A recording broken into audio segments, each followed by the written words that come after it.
Hello, I'm Eric Guthey from the Copenhagen Business School. And I'm Nicole Ferry from City University of Seattle.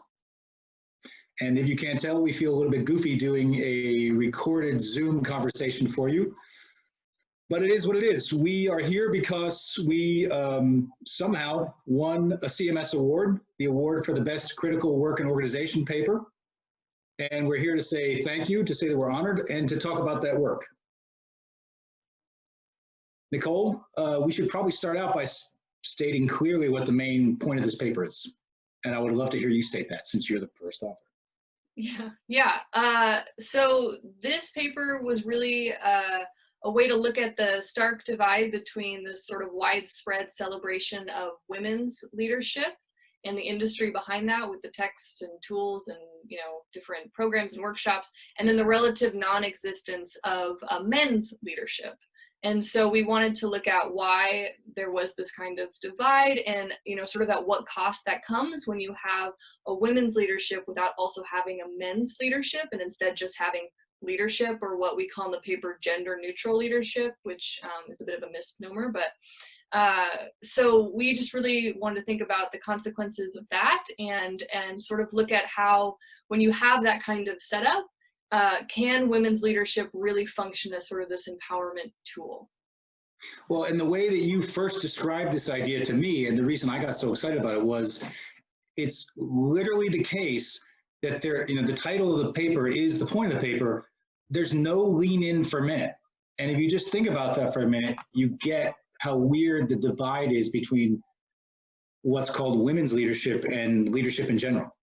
So it would be weird if there was a lean in for men, right? Because and so for a long time, I think in other fields like American studies and gender studies, there's been a lot of discussion about the ways in which our language sort of highlights what's normal and what's not, culturally speaking. So a good example is gay marriage. So we often say gay marriage, and then we just say marriage if it's between a man or a woman. And so when you add like the gay marriage to it, it sort of highlights the fact that just marriage means between a man and a woman. And so kind of applying that same logic here, we've started to think about, okay, well, what is just leadership then implying?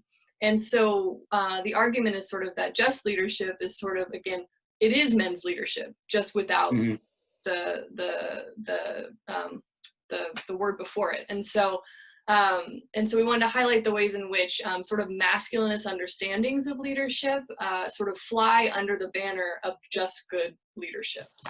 Well, and in a minute we could get to when you say it is masculinist, we're not just making that charge. What we do is go through and compare women's leadership texts and a leadership text, and show that the leadership text is equally gendered. It's not that it just doesn't have a gender.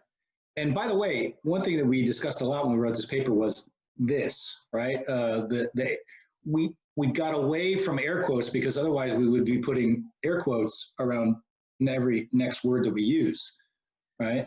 Yeah, so I think that, we're not necessarily the first ones to make the argument that leadership is, sort of from the get-go has been a field dominated by men in terms of not only who's doing the research of leadership, but also who's recognized and perceived as others, by others as leaders. And so, there's lots of great feminist work on that within leadership studies and outside of leadership studies. But sort of our work is to kind of highlight that the existence of women's leadership sort of reifies that same notion all the more, right? And that, things that we just take as normal, good leadership tips actually can and do come from sort of a masculinist view of the world and understanding of leadership in the first place. And when you put gender neutral text next to women's leadership text, it highlights it all the more. Well, and actually when we do that, and this was part of your stroke of genius with this paper, was that you pulled out 3 themes that we used as points of comparison between women's leadership texts, and there we used lean in, and supposedly gender neutral leadership texts, and there we use Kouzes and Posner's The Leadership Challenge. And the 3 themes were work-life balance, mentorship, and executive presence. And you should talk about those briefly too. Yeah, just really quickly, the idea of work-life balance is probably the most popular topic in any women's leadership text or conference that you go to. So it's very commonly talked about, and work-life balance really is just the idea of balancing, work responsibilities, typically with parental responsibilities or household things that you have to do in life. And so that's a really big topic in women's leadership, and there's lots of discussions about how women can navigate that and make that happen. And then when you go to your gender neutral text, or you just happen to attend a general leadership conference, you will not see that topic appear at all. And so one of the things that we have to start to think about is why they're appearing in one and not the other. Because I do think, work-life balance, is something that all genders could really benefit from understanding and learning how to navigate, but yet it only appears at one. And so the argument is sort of that it reinscribes that the idea of caretaking and that balancing those responsibilities really falls on women. And then the other thing we talked about was the mentor-mentee relationship, and the idea here, they're both popular discussions in both texts, so it wasn't kind of the same as the first issue. The difference is how they're talked about. So in all of the women's leadership texts that I examined, and the same for Lean In, it's about finding a mentor. You have to find it, and the responsibility sort of falls on the reader or the woman if the woman's reading a women's leadership text. But if you read the gender neutral text, it's about being a mentor. And so gender neutral texts sort of assume already that the consumer of the text is already a leader, while the women's text assumes that the reader is in need of mentorship and not yet leader, right? And this is where, and I'll go to the third one in just a second, but this is an important point where the idea of consumption really comes into play. I was going to ask you about that, actually. Yeah, because there's a difference in the way that we consume materials, and this happens in all spheres, not just leadership, right? And what sociologists and gender theorists have found for a long time is that women will consume, obviously, material targeted at them, like women's magazines, women's leadership.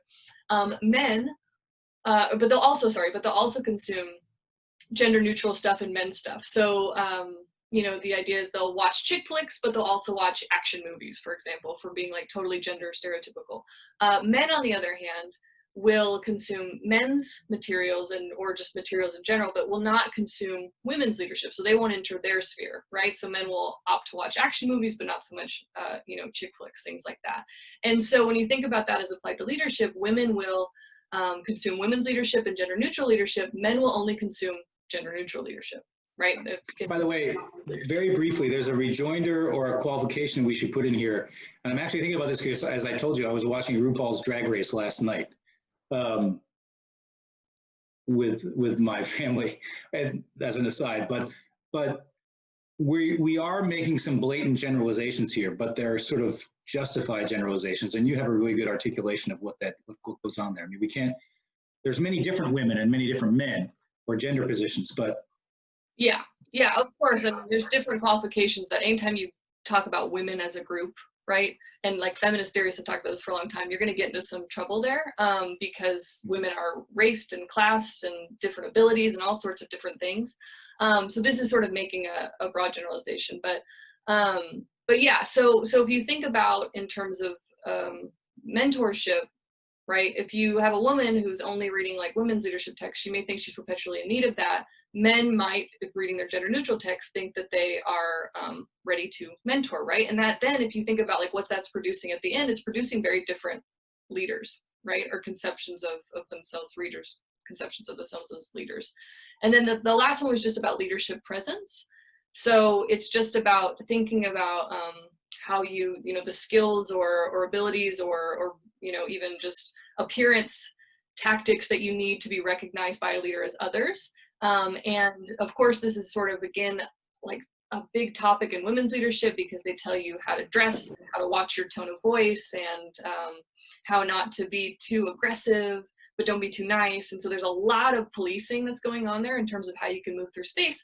In your gender neutral texts, that's almost non-existent. I mean, they'll have some things about like having a good attitude, but a lot of the gender neutral texts are a lot more about, you get to spend time thinking about your vision. You get to spend time about thinking about inspiring your followers. You don't have to do so much self-regulation blatantly in those texts. So again, if you're just thinking about the kinds of people consuming these, they're getting very different messages. And we think that that's an important thing to consider. So that was very brief. You can catch us to the live session for. Two things we should discuss before we wrap up. One is where these ideas come from, because you actually developed some of these ideas in the context of your dissertation. So talk about that for a second. Well, I just, my dissertation was just about the idea that the ostensibly inclusive tactic that everyone can be a leader, right? And so what happens then is you have an industry that has to turn the focus inward to focus on the self, that anyone can be a leader given the right self-work, dedication, and training. And what you'll find is that the women's leadership texts also very much take this on, as do the gender neutral. But that, you know, there are systemic gender barriers, and yet women's leadership texts will overwhelmingly focus on fixing the individual, things that you need to do, which is, you know, again, part of the reason that Lean In got as much critique as it did in critical circles, is because it sort of reinscribed the idea that women just need to lean in more. We just need to do more. Women are the problem to be fixed. Yeah. Exactly. Yeah. Well, and you use the word that we should conclude on, or the last thing we should talk about, which is you use the word industry. And the way that we came to collaborate is that we found out through meeting each other at conferences that we both had an intense interest in what we call the leadership industries. And so this paper is part of a broader project that we have that is digging into both the definition and a theoretical conceptualization and an understanding of both the commercial and the cultural dynamics of the leadership industries. So just, you know, in wrapping up, we just want to kind of push the idea that while we understand the need for women's leadership, certainly, you know, historically women and other like minoritized identities have been excluded from leadership for so long, that having these kinds of very specific targeted tools is an ostensibly inclusive tactic. At the same time, you have to think about what cost, because what ends up happening is that when you have you know, for example, certain discussions happening in women's leadership, but not in gender neutral leadership, it can sort of re-responsibilize certain identities in ways that are not so empowering, right? Like if you think about work-life balance discussions and things like that. And so our hope is that, you know, we are sort of reminding people that men have a gender too, that it's not just women, and that just because there's not men's leadership is not to say that leadership isn't for men.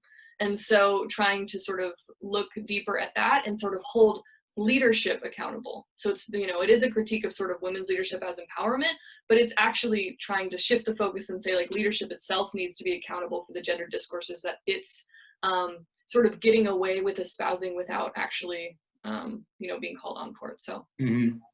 Yeah.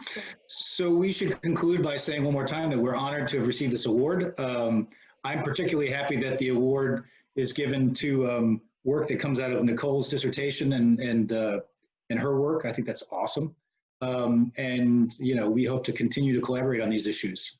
So we're interested in any comments that people have. All right. Is that right? Thank you. Cool. Thank you very much.